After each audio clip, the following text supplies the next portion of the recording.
HD सच्ची कहानियों पर आप सभी का स्वागत है। मैंने समाज में बुराई को ख़त्म करने के लिए बहुत मेहनत की थी। हम 4 बहनें थी। 2 बहनों की शादी तो कम उम्र में ही हो गई थी और 2 बहनों ने बहुत जिद करके आगे की पढ़ाई की थी। मेरे ही क्लास में एक मेरी दोस्त थी। उसको एक लड़के से प्यार हो गया था, लेकिन इस प्यार में वे हद से ज़्यादा आगे बढ़ गई थी। जीने मरने की कसम तक खा चुके थे। मेरी सहेली रूपा लड़के के परिवार वाले को ज़्यादा नहीं जानती थी और अपने प्यार में इतनी हद से आगे बढ़ गई थी कि वह प्रेग्नेंट हो गई थी।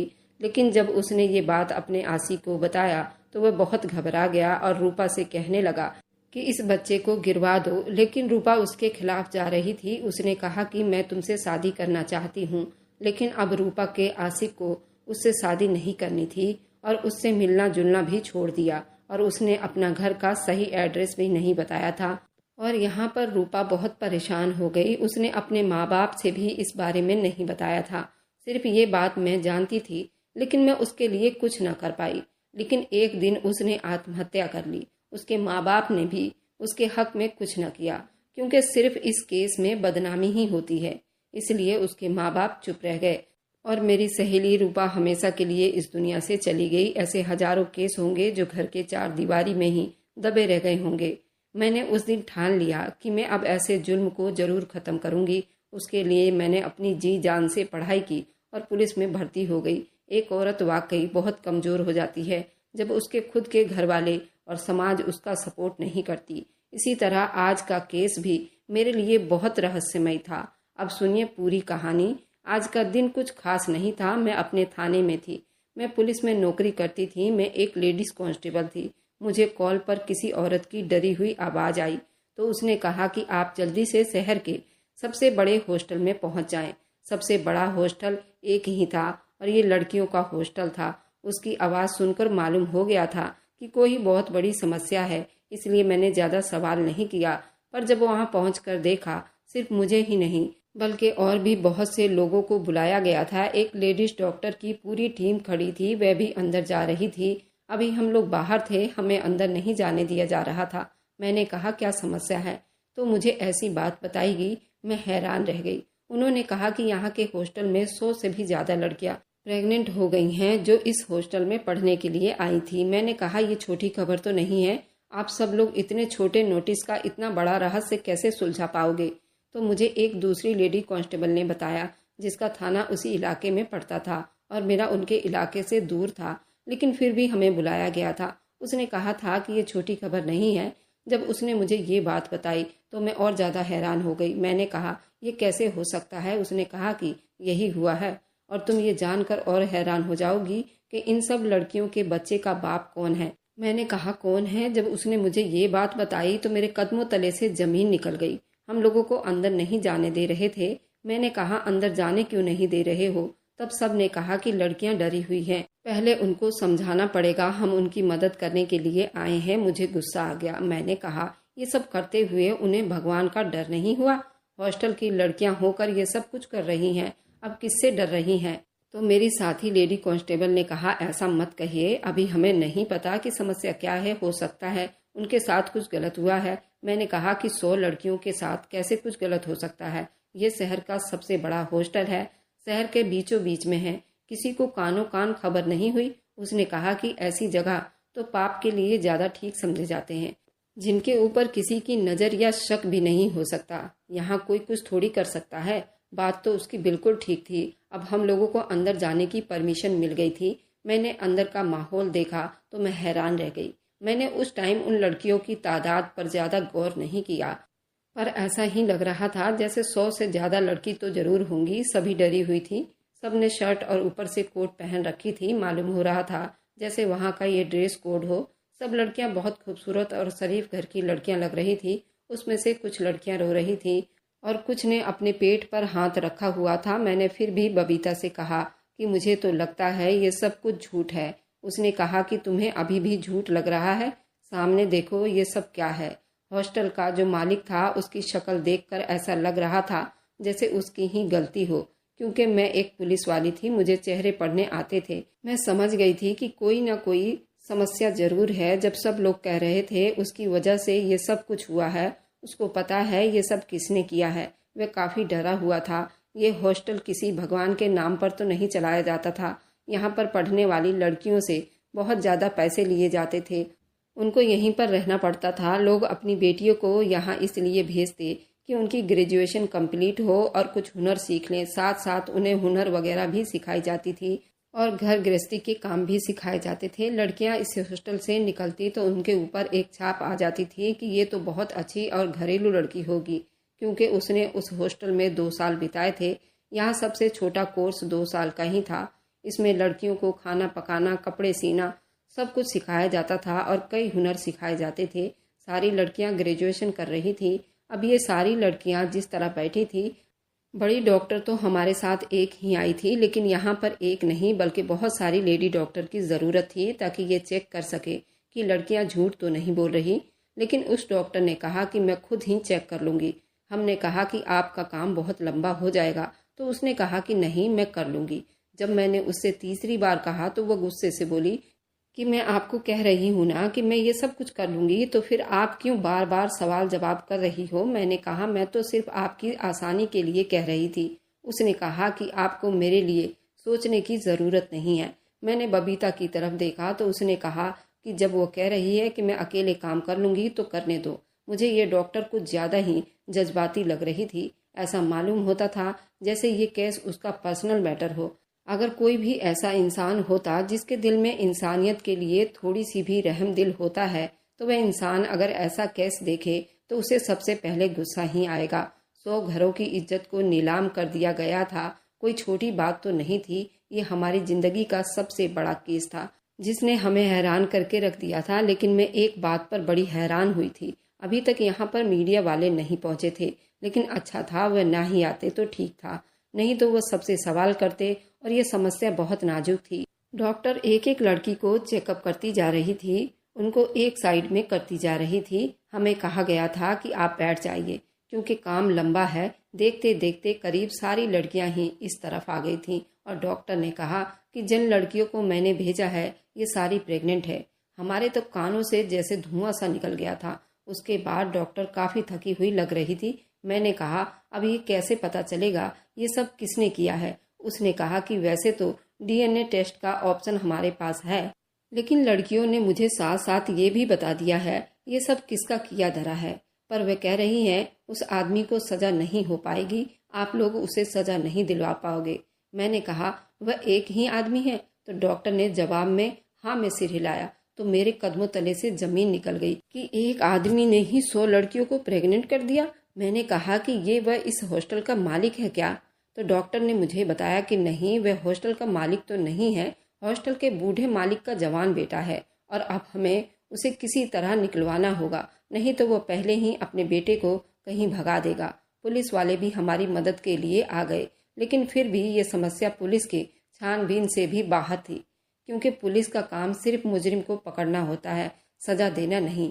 और यहाँ पर अगर मुजरिम पकड़ा भी जाता तो सज़ा से बच जाता। इसलिए ये मामला बहुत संगीन था।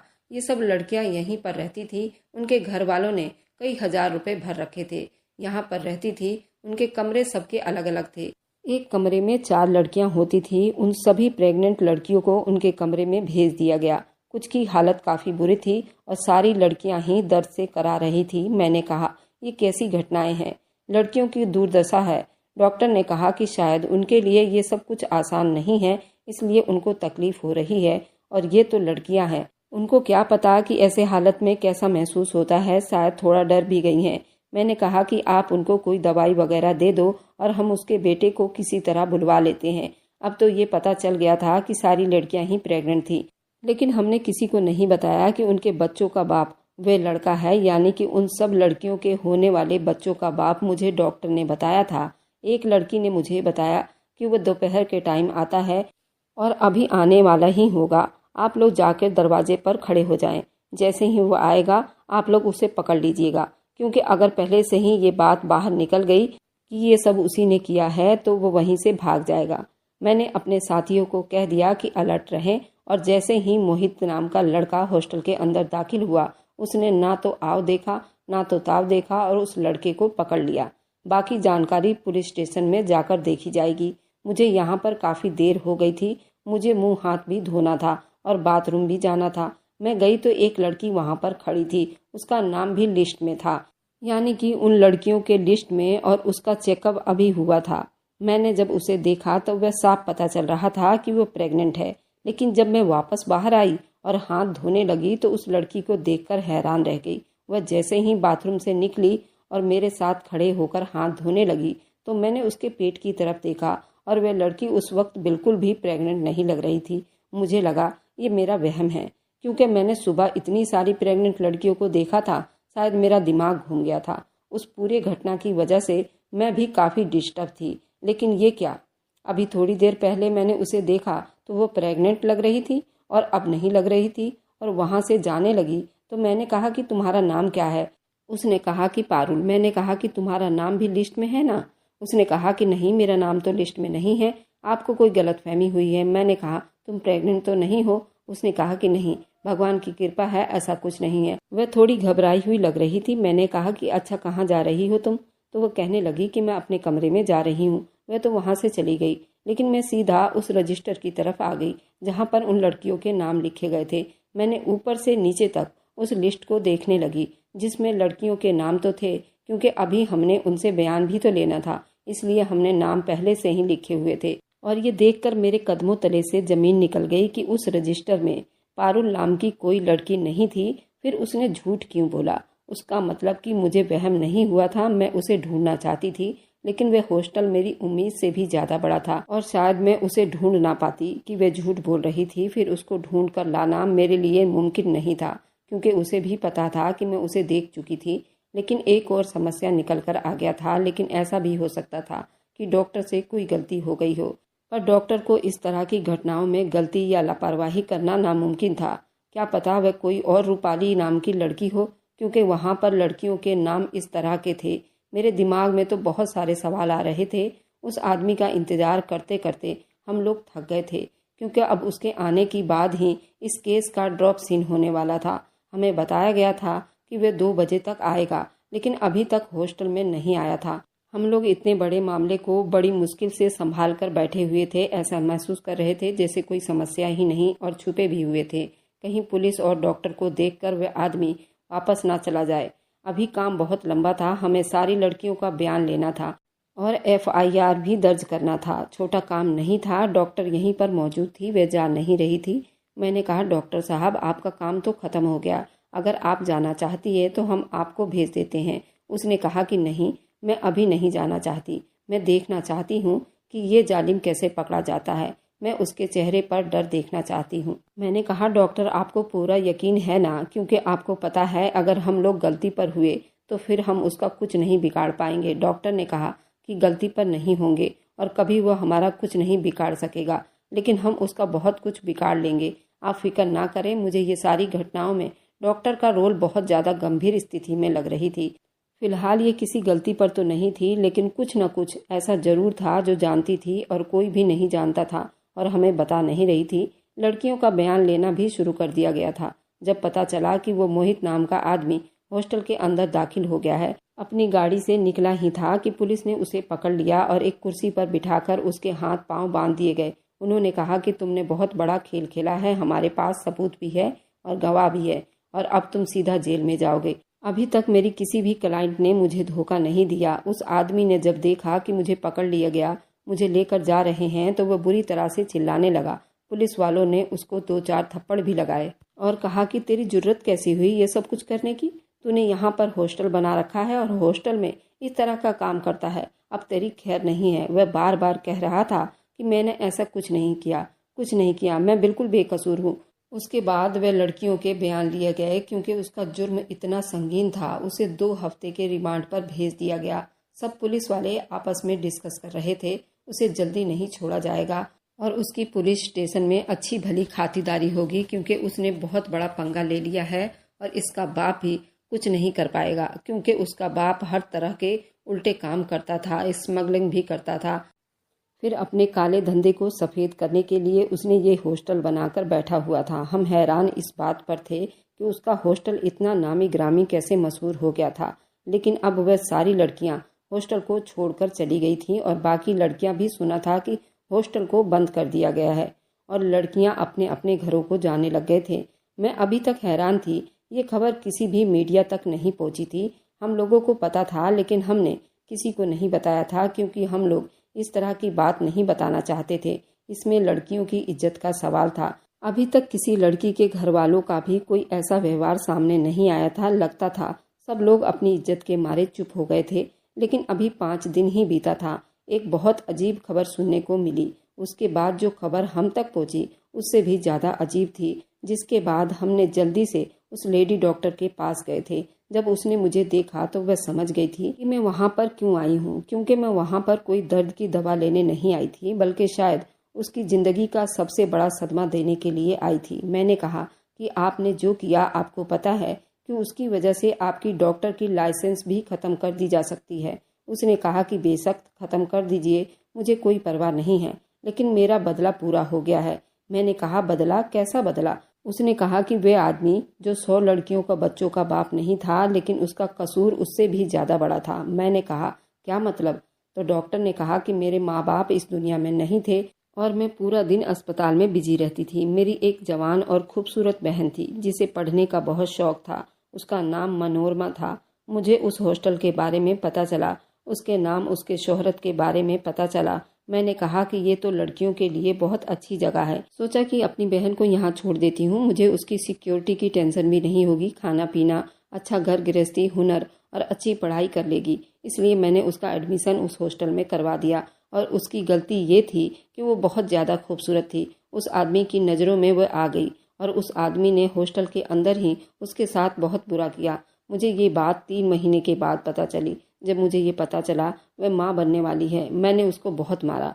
मैंने कहा कि मैंने तुझे इसलिए छोड़ा था, लेकिन उसके मुंह से एक शब्द भी ना निकला। मैं उससे पूछती रही कि किसके साथ मुंह काला कर आई है, वह कौन है, इस बच्चे का बाप कौन है, लेकिन मेरी बहन ने कुछ न बोली। और फिर एक दिन उसने खुदकुशी कर ली और खत में ये सब कुछ लिख दिया था कि मेरे साथ बुरा करने वाला हॉस्टल का मालिक उसका बेटा मोहित है। सिर्फ इतना ही नहीं, इस हॉस्टल में उसकी कुछ दोस्त भी थी जिनको इस बारे में पता था। उसने कहा कि हम कुछ ना कर सके, हम भी आपके मुजरिम हैं, लेकिन अब हम आपका साथ देंगे। और फिर मैंने हॉस्टल की लड़कियों के साथ मिलकर ये सब प्लान बनाया। हमने 100 लड़कियों को जमा किया। हमने बहुत बड़ा प्लान बनाने की ज़रूरत थी। ये आदमी बहुत ज़्यादा अमीर था, उसके संबंध बहुत दूर दूर तक थे। अगर उसके खिलाफ सिर्फ एक लड़की के साथ बुरा करने का केस किया जाता तो ये आराम से बच जाता। इसलिए हमने 100 लड़कियों के प्रेग्नेंट होने की बात फैला दी कि, और मैंने खुद चेक करके बताया वह लड़की प्रेग्नेंट थी, जबकि उनमें से कोई भी लड़की प्रेग्नेंट नहीं थी। अब मुझे समझ आ गई कि डॉक्टर बार बार क्यों कह रही थी मैं अकेले ही ये काम कर लूँगी, मुझे किसी दूसरी डॉक्टर की ज़रूरत नहीं है। मैंने कहा इसके बाद आप लोगों ने ऐसा क्या किया? वह आदमी जेल के अंदर ही मर गया। तो डॉक्टर ने कहा कि हमने कुछ नहीं किया। असल में वह आदमी नशे की आदी था। वह नशे में इतना डूबा हुआ था, एक भटका हुआ इंसान था। वह एक खास तरह का नशा करता था जो सिर्फ बाहर के मुल्क से मिलता था, और अगर वह नशा उसे 1 हफ्ते तक नहीं मिलता तो वह पागल होकर खुद ही खुदकुशी कर लेता। और जब उसे 2 हफ्ते के रिमांड पर भेजा गया तो मैं पहले ही समझ गई थी अब वह जेल से वापस जिंदा नहीं आएगा। असल में ये घटना हुई थी कि 1.5 हफ्ते के बाद ही उसका बाप उसकी बेल के लिए आ गया था, लेकिन जब हम लोग उसे निकालने के लिए गए तो वह इस दुनिया से ही जा चुका था। यानी कि डॉक्टर और हॉस्टल की सारी लड़कियों का प्लान कामयाब हो गया था और एक बड़ी मछली मोहित अपने अंजाम को पहुंच गया था। जब मैंने ये कहानी सुनी तो मेरी आंखों में आंसू आ गए। मैंने डॉक्टर को कहा मैं आपके साथ हूँ, न आपके खिलाफ हूँ। अगर उसने बुरा किया तो आपने भी एक गलत तरीके को ही इस्तेमाल किया, झूठ का सहारा लिया। उसने कहा कि जैसा दुश्मन होता है वैसा ही बनना पड़ता है। शेर हो तो शेर बनना पड़ता है और गीदड़ हो तो उसके साथ भी गीदड़ वाला व्यवहार करना चाहिए। जिसने चुपके से वार किया था और हमने भी वैसे ही किया। और आप इस बात को क्यों नहीं समझ रही कि अगर ये काम किसी एक लड़की के साथ कर सकता था तो कल को किसी दूसरी लड़की के साथ भी कर सकता था। मैं नहीं चाहती थी कि कल को कोई और इसका शिकार हो जाता और आत्महत्या कर लेता। मेरी बहन के अलावा इस दुनिया में मेरा कोई नहीं था। मेरे माँ बाप तो पहले ही जा चुके थे। अब मैं अकेली हूँ। अब मुझे किसी का डर नहीं है। मेरे पास खोने के लिए कुछ नहीं है। एक जिम्मेदारी है मुझ पर। मैं गरीबों की मदद करना चाहती हूँ, उनकी सेवा करना चाहती हूँ। अगर आप मुझे ये हक भी छीनना चाहती हैं और सबको बता देना चाहती हैं तो मुझे कोई फ़र्क नहीं पड़ेगा। मैंने कहा मैं तो नहीं बताऊंगी, लेकिन शायद आप किसी बड़ी मुसीबत में फंस सकती हैं। लेकिन अगर मुझ पर ये वक्त आया कि मैं आपके हक में बोलूं या नहीं, मैं आपके हक में ही बोलूंगी। मैं तो वहाँ से चली आई, मुझे पता था ये डॉक्टर फंसेगी, लेकिन मोहित का बाप अपने जवान बेटे की मौत के बाद बिल्कुल ही पत्थर का हो गया था। उसका ना तो कोई भाई था और ना ही कोई रिश्तेदार, इसलिए उसने उसके बाद किसी पर भी कोई केस वगैरह करने की कोशिश नहीं की। शायद वह खुद भी अपने बेटे और उसकी करतूतों को अच्छी तरह से जानता था। वह अपना हॉस्टल बेचकर ख़त्म करके हमेशा के लिए बाहर दुबई चला गया और ये सारी समस्याएं यहीं पर ख़त्म हो गई और ये चैप्टर हमेशा के लिए बंद हो गया। फिर कुछ दिन के बाद ये देखकर मैं बुरी तरह से हैरान थी। इस घटना में हमारे बड़े अफसर जो इस सारे घटनाओं की तहकीकात और हैंडल कर रहे थे, वह भी डॉक्टर के साथ मिले हुए थे। मुझे लगा था शायद पुलिस वालों को डॉक्टर ने धोखा दिया है, लेकिन मैं ये जानती थी डॉक्टर किसी के मदद के बगैर इतना बड़ा कदम नहीं उठा सकती। उसने कहा कि मुझे भी ये पता था ये सारी समस्याएं क्या है, लेकिन मैंने भी सही का साथ दिया। अब आप ही लोग बताइए कि हम सब जो अपने देश के लिए दिन रात काम और सेवा करते हैं, हमें भी पता है कि हमारी नौकरी क्या है। और एक बात और है, अगर डॉक्टर ने अपने ओहदे का गलत इस्तेमाल किया तो सिर्फ जुल्म को पकड़ने के लिए किया, लेकिन उसे ऐसा नहीं करना चाहिए था। हमारे अफसर ने भी डॉक्टर का साथ दिया कि वे अपनी पीड़ित बहन का बदला ले सके, जबकि डॉक्टर को भी किसी पर इल्जाम नहीं लगाना चाहिए था। जो काम उसने नहीं किया, और रही बात मेरी, तो मैंने भी किसी को सही बात नहीं बताई। मैं असल हकीकत तक पहुंच गई हूं और मुझे ये पता है ये सब कुछ क्यों हुआ था। उन लड़कियों ने भी झूठ बोला, वे सभी प्रेग्नेंट बनकर खड़ी हो गई थी। हॉस्टल का भी नाम खराब कर दिया गया, उस डॉक्टर का साथ दिया। लेकिन आप लोग बताइए, क्या इन सब लोगों ने ठीक किया? मुझे तो ऐसा लगता है कि इन सब लोगों ने ठीक किया, क्योंकि जब किसी जालिम को सजा दिलवानी होती है तो फिर इसी तरह करना पड़ता है। कभी कभी हक के रास्ते पर चलकर आपको मंजिल नहीं मिलती और रास्ते को थोड़ा बदलना पड़ता है और फिर आपको मंजिल मिल जाती है। आप लोगों का क्या ख्याल है कि उन सब लोगों ने अपने फर्ज से चोरी करके एक जालिम को सजा दिलवाई तो क्या ठीक किया या गलत? हमें कमेंट बॉक्स में ज़रूर बताइएगा। अगर आपको आज की कहानी पसंद आई है तो वीडियो को ज़रूर लाइक कीजिएगा और अपने दोस्तों के साथ शेयर भी कीजिएगा। और हाँ, अगर आपने अभी तक हमारे चैनल को सब्सक्राइब नहीं किया है तो ज़रूर सब्सक्राइब कर लीजिए। मिलते हैं हम अपनी कल की एक नई दिलचस्प कहानी के साथ। मुझ पर सदा अपना प्यार और स्नेह बनाए रखें। सभी को मेरा प्यार भरा नमस्कार।